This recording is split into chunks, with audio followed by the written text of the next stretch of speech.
What are some of the things that you learned with your experience with the nonprofit that you brought back with you, essentially? Yeah, so I think one thing that's really interesting is the relational aspect of business is always one of those kind of hot button topics. There's lots of different approaches to how people go about it.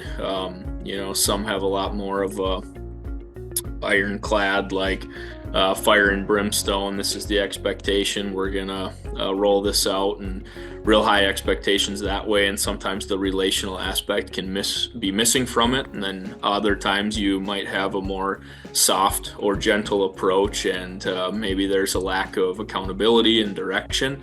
And I've found that sometimes it's challenging to find that middle ground.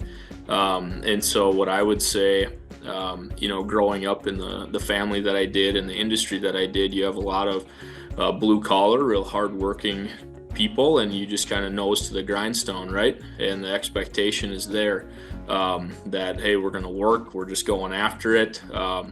We might not necessarily talk about as many things. We're just going to let our actions speak for what's going on here, which there's a lot of value in. But when I stepped into the nonprofit world, I had the opportunity to learn a lot more about the relational aspect of an organization, because that world looks a lot different.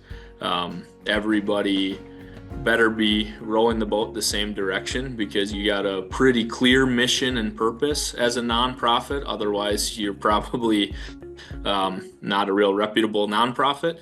And so I was able to see through that lens a little bit of what it looks like to really have a mission and a purpose, and to steward money well, because you're stewarding money that is coming in from many donors that are entrusting it to you.